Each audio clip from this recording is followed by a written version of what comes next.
Então, assim, aí eu vou começar com uma pergunta que é mais introdutória, que é sobre o prêmio geral, né, o Nobel da Paz, que ele é hoje um dos reconhecimentos mais simbólicos e literais mesmo, né, um reconhecimento literal do mundo, assim, nesse sentido, nessa defesa pela paz, né, digamos assim.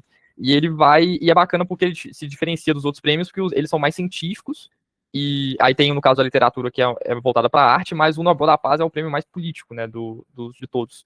E aí eu queria perguntar para vocês, qual vocês diriam que é o valor geopolítico, assim, desse prêmio? Bom, a gente tem um caráter muito mais subjetivo na escolha do Prêmio Nobel da Paz do que dos outros, né? Como o Edmundo colocou, que de fato existe uma carga de interesse político do próprio Comitê do Nobel da Paz em relação a isso. E essa carga, é interessante que ela foi mudando ao longo do tempo. Então, uma prova disso, que possivelmente a gente vai desdobrar bastante ao longo da nossa conversa de hoje, é o fato de que, no pós-Segunda Guerra, temas como a democracia começaram a ser cada vez mais caros dentro do Prêmio Nobel da Paz. É o fato de que, no século XXI, temáticas como a questão ambiental passaram a ser temáticas muito mais relevantes na agenda do Prêmio Nobel do que eram no passado. Então, esse prêmio ele é multifacetado, porque atende a diversos interesses, e ele também se altera com o passar do tempo. E esse é um ponto interessante. No sentido geopolítico, a gente ainda poderia citar também, em certa medida, o que se chama de um internacionalismo de uma corrida por prêmios, por premiações. Então, países buscam premiações de prêmio Nobel para melhorar o seu status quo, para se desenvolver enquanto um país mais premiado do que outro. E, além disso, a gente ainda tem a corrida por prêmio Nobel em relação à questão diplomática.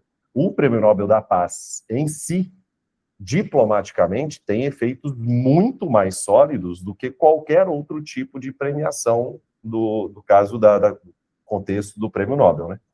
A gente vê exatamente isso, né, num contexto de premiação eurocentrada, né? A gente tem que lembrar que o Prêmio Nobel da Paz, ele é dado, e é o único Prêmio Nobel que acontece isso, em Oslo.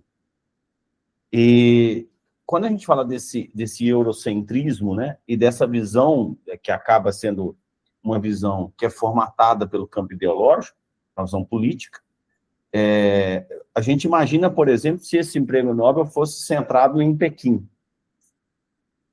Será que as figuras que aparecem como premiadas no prêmio Nobel seriam as mesmas? Ou se ele fosse centrado em Moscou, ou se ele fosse centrado em Mumbai, ou se ele, enfim. Então, a gente percebe que também tem essa conotação, né? Porque quando se questiona ou quando se premia, por exemplo, os defensores dos valores democráticos, de que democracia nós estamos falando? Das democracias liberais de padrão europeu?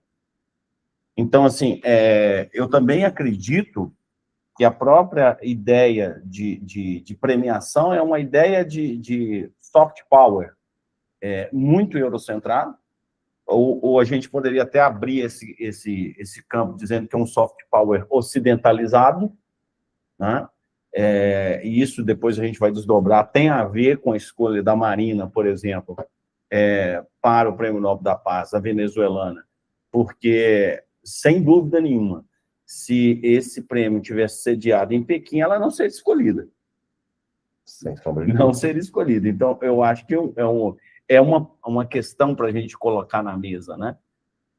No momento que se discute muito sobre a visão decolonial, e não só a visão decolonial, sobre a questão da multipolaridade e do multilateralismo, que são coisas bem diferentes, mas que se comunicam, a gente entende que eu, sinceramente, vejo muitas críticas a esse tipo de premiação. Ela tem um sentido realmente político e eurocentrado. Perfeito, perfeito. Eu realmente, curiosamente, ontem eu entrevistei um historiador que falou, ele teceu essa mesma crítica ao prêmio no sentido de ser da gente tomar cuidado para não levar a escolha dele como absoluta, né? Porque ele tem um partido político, né? Que é bem ocidental. Então, esse é um ponto importante a gente ter em mente. Mas, então, partindo disso que você disse que a gente ia desdobrar aqui, que é justamente sobre esse ano, né? A venezuelana Maria Corina foi laureada e o comitê afirmou, né, na premiação dela, de que a democracia é uma condição prévia para a paz duradoura. E isso é importante porque, esse ano, pelo menos, o comitê associou muito fortemente a imagem do Prêmio Nobel da Paz com a defesa da democracia e a defesa de instituições democráticas. Então, eu queria pedir para vocês para falar um pouco mais sobre isso, assim, sobre de onde vem essa associação, se é uma coisa exclusiva desse ano, é uma coisa natural de todos os prêmios Nobel da Paz, e principalmente levando em consideração o contexto de governos autoritários, como é o caso da Venezuela. Tá, vamos lá. Para isso, a gente precisa fazer um retrospecto, já que a gente precisa entender as transformações que o Prêmio Nobel passou ao longo do século XX e XXI, e como eu comentei no início da nossa conversa de hoje, a partir da Segunda Guerra Mundial, os princípios do Alfred Nobel, que era o princípio do Nobel da Paz, de só fraternidade entre as nações, controle do armamento e desarmamento, eles começaram a ser alterados e a gente começou a incorporar algumas variáveis no Prêmio Nobel da Paz, principalmente a questão da democracia associada a esse Prêmio Nobel. Então, nesse caso, a gente entra com a democracia sendo extremamente importante para a manutenção do que se chama de paz duradoura. E aí é sempre importante associar aos estudos de um sociólogo norueguês, que é o Johan Galtung, que ele coloca o seguinte: não existe perspectiva de paz duradoura, de uma paz efetiva, se não existir democracia naquele país. A paz, ela não viria, na visão do Johan Galtung, apenas de ausência de um conflito armado, o que ele chamava de paz negativa. Se não existe um conflito armado, existe uma paz negativa. Mas, se não existir, ou existirem instituições democráticas sólidas o suficiente, não existe paz naquele país. Então, faz muito sentido que a gente entenda que a paz duradoura seja uma associação de ausência de um conflito armado com instituições democráticas mais sólidas. Então, um sentido que eu quero dizer para o Nobel da Paz. Um sentido que eu quero dizer para uma visão eurocêntrica de mundo, sem sombra de dúvidas. Mas o pilar fundamental que eu acredito que a gente tenha que entender é que, a partir da Segunda Guerra Mundial, a democracia passa a se consolidar como um dos principais itens a serem adicionados, uma das principais variáveis a serem adicionadas no Prêmio Nobel da Paz, e, efetivamente, a solidificação das instituições democráticas sendo um pilar fundamental. E, por isso, a Maria Corina Machado foi uma decisão muito acertada, pelo menos seguindo todos os protocolos do Prêmio Nobel da Paz. A gente vê exatamente que o fortalecimento das democracias, né, num contexto de premiação, se a gente pensa a trajetória do Prêmio Nobel da Paz pós-Segunda Guerra, a gente vai conectar muito isso à afirmação também da Carta Universal dos Direitos Humanos, que é uma carta basilar no contexto de fundação da ONU. Vamos lembrar que a ONU ela foi fundada em 1945 pela Conferência de São Francisco, substituindo a falida Liga das Nações, que realmente não deu certo. Então, quer dizer, se a gente pensar na primeira metade do século XX, esse percurso do Prêmio Nobel ele tem uma mudança em relação ao pós-guerra. E aí a gente lembra que o pós-guerra ele vivenciou o contexto da Guerra Fria, né? E quando ele vivencia o contexto da Guerra Fria, a gente percebe que as democracias liberais eram um modelo político do mundo capitalista, do capitalismo defendido efetivamente, né, pelos Estados Unidos, ou polarizado pelos Estados Unidos. Não que esse modelo tenha sido um modelo universalizável no campo capitalista, na famosa divisão leste-oeste, porque, como bem sabemos, várias ditaduras foram, inclusive, apoiadas pelos Estados Unidos nesse contexto, inclusive na América do Sul, mas a gente vê que era um modelo muito diferente dentro do socialismo, né, que se defendia a ideia de aqui, numa visão, né, mais eurocentrada da ditadura do proletariado. Bom, diante disso, a gente percebe exatamente que existem muitas incoerências, muitas fragilidades quando se fala da defesa da democracia e laurear pessoas que lutam pela democracia. A Marina Corina é uma pessoa que tem um engajamento político, que tem uma luta política contra o regime autoritário de Nicolás Maduro. Mas, como todos nós, ela é cravada de incoerências. Entre elas, a questão, por exemplo, de ter uma afinidade muito grande com políticos conservadores nos Estados Unidos, como o caso do Donald Trump. Marco Rubio. Marco Rubio, o próprio George Bush, né? Ela tem uma foto com o George Bush no Salão Oval, que foi muito polêmica. E aí a gente vê que não é bem que tipo, né, de democracia que liberdade é essa que a Marina Corina está defendendo. Então, assim, existem críticas nesse campo, mas eu vejo que, mais uma vez, a gente pode perceber que a defesa do valor democrático é uma defesa basilar e exatamente dentro desse contexto também da Carta Universal dos Direitos Humanos. Perfeito, perfeito. Ele tem essa base, né, da defesa da democracia, mas é importante a gente pelo menos levantar esse questionamento, né, de qual democracia seria essa exatamente, né, e entender realmente essas incoerências, que é importante a gente levantar todos esses questionamentos aqui.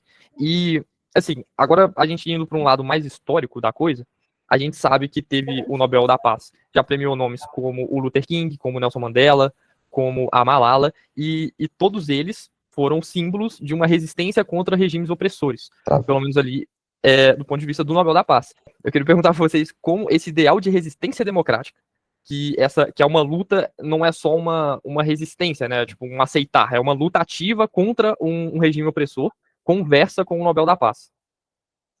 A gente tem referências históricas muito importantes, e aí são símbolos de superação espetaculares, que os dois grandes exemplos possivelmente vão ser o Nelson Mandela e o Martin Luther King.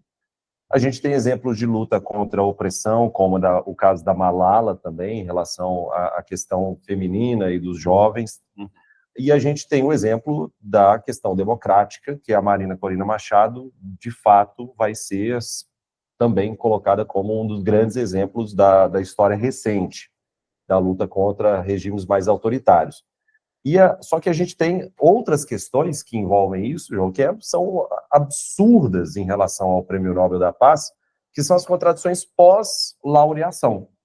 E aí nós temos o caso da Aung San Suu Kyi, de Myanmar, que foi laureada pelo Prêmio Nobel da Paz, salvo engano, no ano de 1991, e promoveu também uma perseguição contra os Rohingyas lá em Myanmar. Além disso, a gente tem o Abiy Ahmed, que foi laureado pelo Prêmio Nobel da Paz em 2019 e promoveu uma guerra civil brutal, a Guerra dos Tigray. E a gente tem, então já citei de quem foi laureado, já citei de quem teve contradição pós a laureação, e a gente pode citar também as contradições das indicações. Porque em relação às indicações, aí a gente abre um leque que é absurdamente grande, e a gente tem que entender que a indicação, ela também é um ato político. Da mesma forma que foi um ato político do Marco Rubio ter indicado a Marina Corina Machado, foi um ato político de diversos países e de diversos líderes de países ter indicado recentemente o Donald Trump. Foi também ato político ter indicado o Anwar Sadat na década de 70, depois dos acordos de Camp David. Foi um ato político ter indicado, na década de 90, o Arafat, também, que já tinha atuado enquanto terrorista em diversas outras, nas décadas passadas, abandonou a luta armada na década de 90 e, evidentemente, participou de uns acordos de paz mais históricos do século XX, que foram os acordos de Oslo, mas que isso gera bastante polêmica. Teve a polêmica também em relação à questão do Hitler ter sido indicado ou não, mas que, ao que tudo indica, o Hitler não teria sido indicado. Foi um mal entendido de uma carta que foi enviada com bastante sarcasmo, indicando ele, e muita gente acreditou, muita gente não entendeu o sarcasmo da história e acreditou que o Hitler teria sido indicado efetivamente. Mas o que não falta é exemplo histórico, por exemplo, como Stalin, de pessoas que foram indicadas ao Prêmio Nobel da Paz. E, por fim, ainda tem os exemplos que são importantes serem citados, até do Gandhi, que não foi laureado pelo Prêmio Nobel da Paz, mas que pairam sobre o Gandhi, para a voz popular, paira sobre ele uma demanda de um Prêmio Nobel da Paz, por representar a figura histórica que ele representa, e, ao mesmo tempo, só porque o João citou as contradições da Marina Corina Machado, e é importante citar as contradições de todos os seres humanos, o próprio Gandhi tem contradições muito grandes em relação à minoria Dalit na Índia, em relação à questão da supremacia branca na África do Sul, quando ele esteve lá, em relação à questão de questões infantis e sexualização de familiares. Então, ou seja, eu quero partir em defesa de que todo indicado ao Prêmio Nobel da Paz, ele pode ter suas contradições internas também. Então, e a Marina Corina Machado também está no rol de seres humanos contraditórios, como sempre. Sim, claro. E a gente percebe exatamente que quando se fala, né, desses modelos, e a gente está falando muito de democracia aqui, né, como a base, mas também precisamos refletir sobre pacifismo, né, e sobre o que significa o termo pacifismo, porque a luta armada pela paz é um negócio meio contraditório, mas muitas vezes, para você alcançar a paz, você precisa, né, de um processo ativo mesmo. Muitas vezes você precisa de enfrentamento. E aí se coloca uma contradição em termos, né? Porque quando você faz o enfrentamento, o próprio Nelson Mandela, se a gente pensar nas origens lá do Conselho Nacional Africano e no próprio enfrentamento do apartheid, ele não foi um enfrentamento essencialmente pacifista.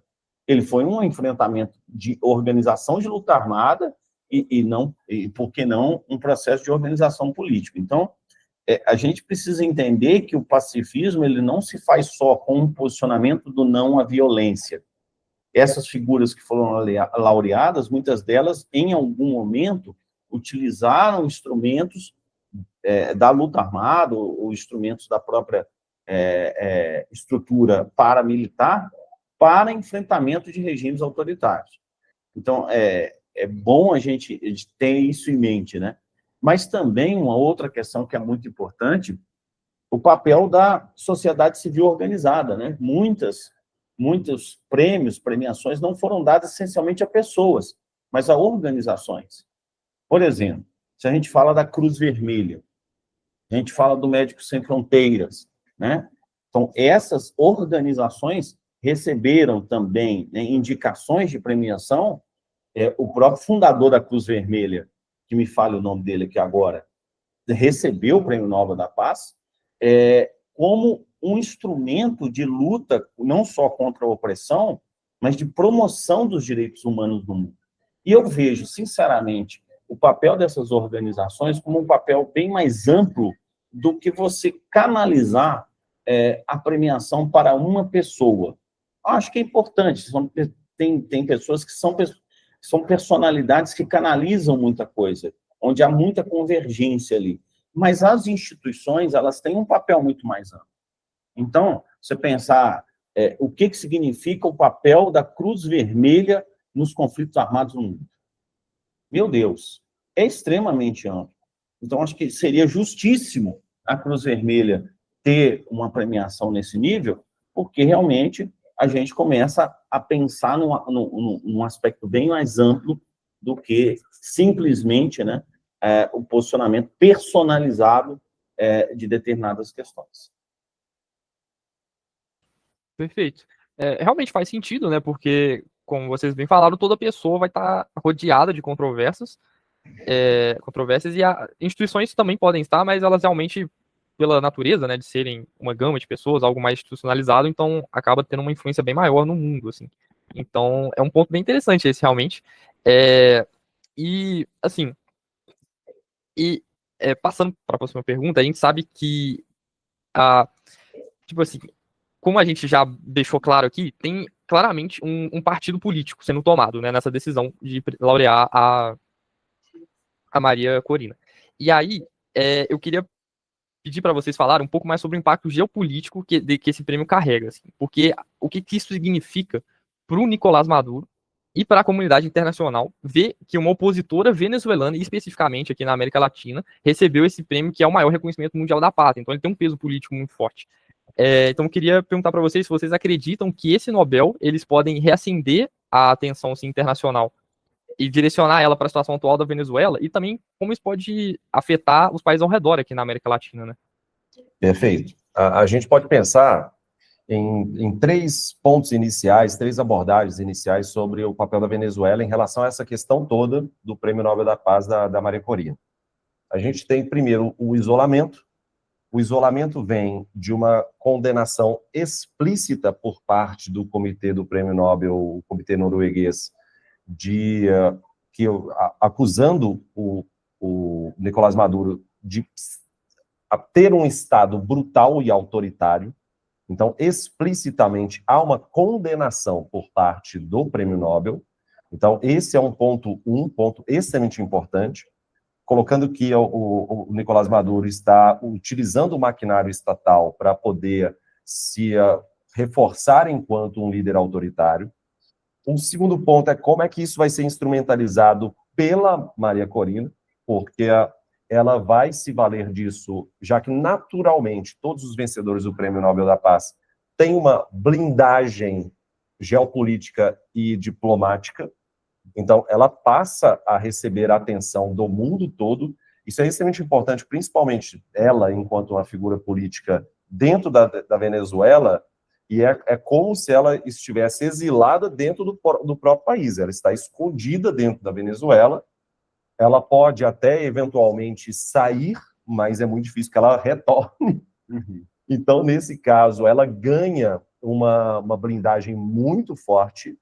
E a outra questão é como isso vai ser instrumentalizado pelos Estados Unidos, porque aí vem uma crítica que é válida de ser feita, porque o Prêmio Nobel da Paz acaba instrumentalizando os Estados Unidos na luta contra o regime do Maduro. Não que isso seja ruim, mas possivelmente a forma como os Estados Unidos irão fazer irão se instrumentalizar isso vai ser muito negativo. Porque se existe uma possibilidade de intervenção por parte dos Estados Unidos, e aí, nesse caso, não precisa ser uma intervenção apenas militar, pode ser uma intervenção política, usando a figura da Maria Corina para sobrepor os interesses da Venezuela aos interesses de empresas americanas. Então, a Maria Corina, inclusive, já esteve em uma live com o filho do Trump, o Donald Trump Jr., falando que irá atender a todos os interesses do imperialismo americano no sentido de abrir todas essas portas. Aliás, é muito controverso, porque o próprio Trump pai esteve em negociações com o Maduro, isso foi revelado recentemente, que o Trump negociou com o Maduro e o Maduro estaria disposto a abrir as portas da Venezuela para o capitalismo americano em prol da manutenção do Maduro no poder. E considerando que democracia não é o forte da atuação do Donald Trump, eu vejo que, para o Trump, especificamente enquanto figura política, o Prêmio Nobel da Paz para Maria Corina foi bom em todos os sentidos. Tirando para o ego dele, foi bom em todos os sentidos. Porque ele pode promover uma intervenção e colocar alguém menos autoritário, ou ele pode permitir que alguém autoritário continue no poder, mas desde que haja uma intervenção, uma entrada dos Estados Unidos mais sólida na economia da Venezuela. Então, para o Trump, isso foi muito bom também. Eu vejo essa questão, assim, quando a gente fala do contexto e do peso geopolítico, né? A gente tem erosões democráticas em vários países da América do Sul. Nós temos erosões democráticas no Peru, nós temos erosões democráticas no Equador, nós temos erosões democráticas no Paraguai, e a pergunta é, por que não se ganha uma dimensão tão forte internacional esses países. Então, se eu tenho um processo de erosão democrática no Peru, por que ele não tem o mesmo peso da Venezuela? E aí a gente está falando de recurso. Aí a gente está falando, sim, de geopolítica na veia, porque a Venezuela tem as maiores reservas de petróleo do planeta Terra. E, como diria o nosso grande Luiz Gonzaga, eles estão de olho na boutique dela, porque é óbvio que isso é o grande interesse, é a grande estrutura, e aí você percebe o seguinte, os Estados Unidos de Trump têm feito manobras militares, aumentado a tensão em relação ao Mar do Caribe, focado na Venezuela, mas não é tão simples, porque a Venezuela tem uma rede de apoio que faz um contraponto. O Nicolás Maduro tem amplo apoio de Vladimir Putin. A Venezuela é um grande comprador de armas da Rússia.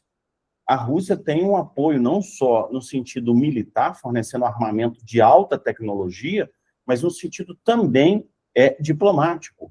Vamos lembrar que várias intervenções do Conselho de Segurança da ONU, que foram propostas contra o regime do Maduro, foram vetadas, não só pela Rússia, mas pela China.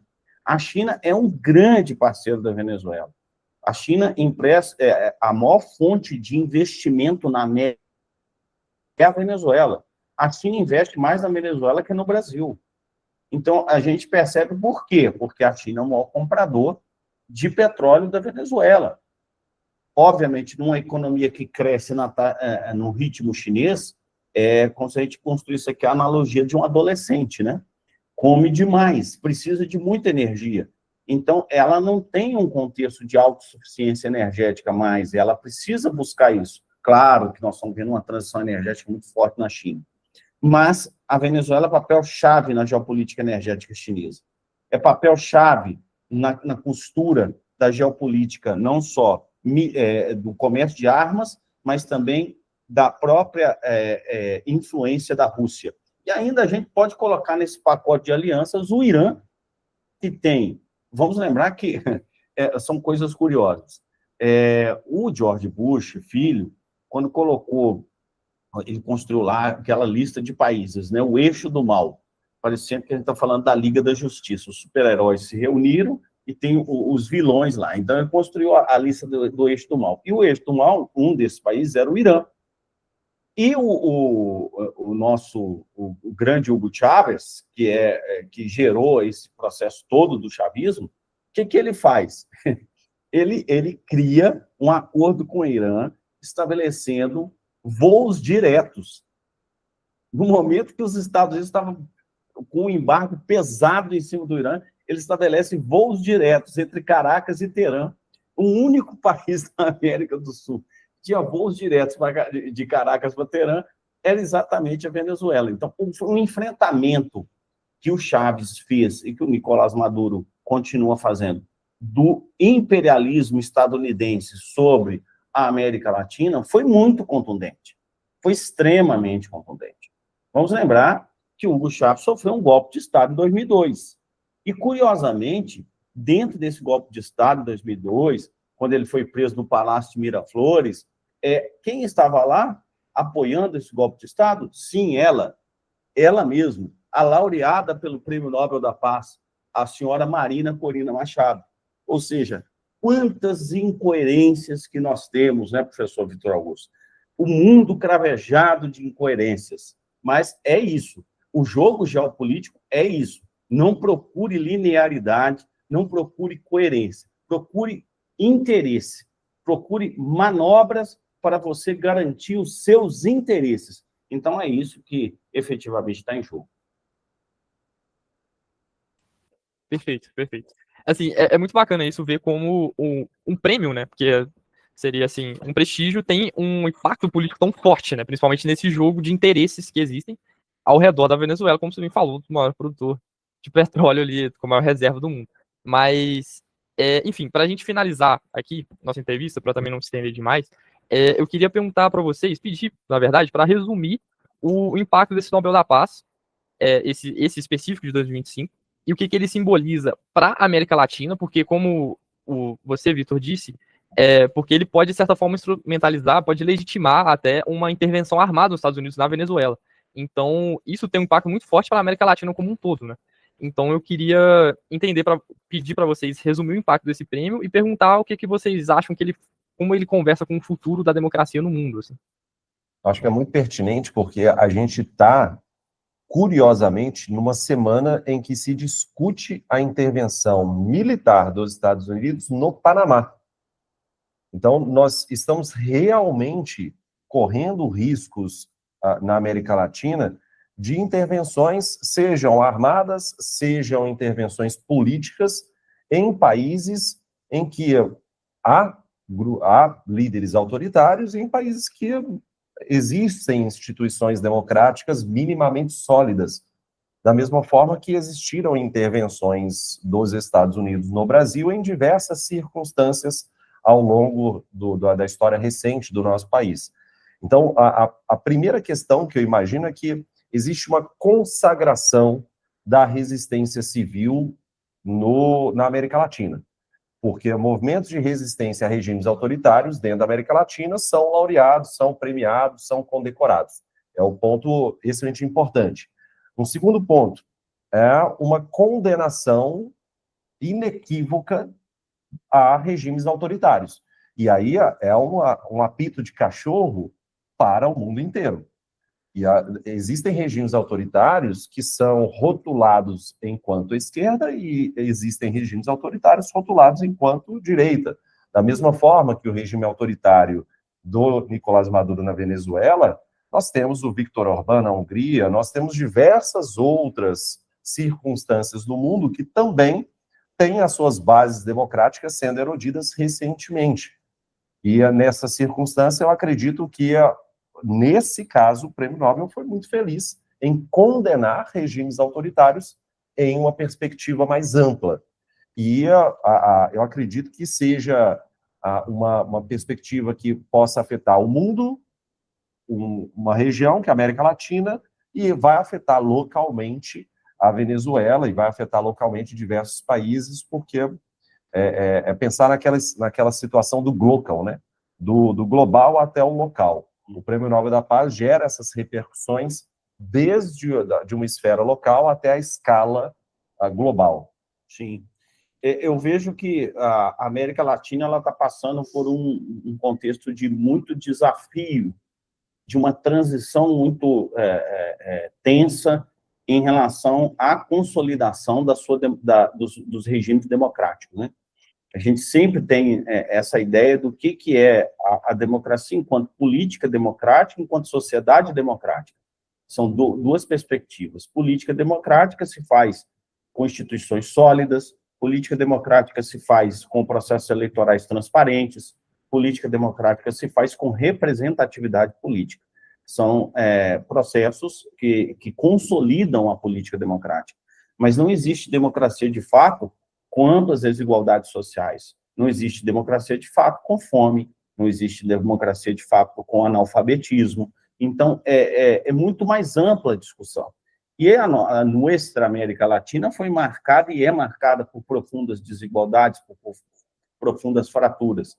Então, a ideia de superação desses desafios, ela vem de propostas políticas que muitas vezes não estão alinhadas à construção dessa sociedade democrática, e muito menos da solidez das instituições. Isso vai desde o campo bolivariano, com o Nicolás Maduro, esse movimento em direção ao autoritarismo, mas vai também pelos campos da extrema-direita, que ocuparam espaços de poder aqui também na América do Sul. Né? Então, a gente conhece muito bem o processo de erosão das democracias, que tem acontecido, você foi muito feliz, né, em falar que isso tem habitado também perspectivas no campo da esquerda e perspectivas no campo da direita. Então, o que eu acho que a felicidade do prêmio, dadas as contradições que a gente já colocou aqui, é justamente reforçar que o caminho viável para a construção do diálogo, da paz, da liberdade, né, da afirmação dos direitos humanos, é exatamente a consolidação da democracia. Então, nesse sentido, acho que tem um papel importante para refletir exatamente qual ou quais são os caminhos da democracia na América Latina e também numa perspectiva mundial, já que a gente vê que em várias partes do mundo a democracia está em xeque. Essa entrevista aqui faz parte de um vídeo que a gente produziu lá pro Tinocano TV, cobrindo todas as áreas do Nobel de 2025. É só clicar no primeiro link aqui da descrição e ir lá conferir.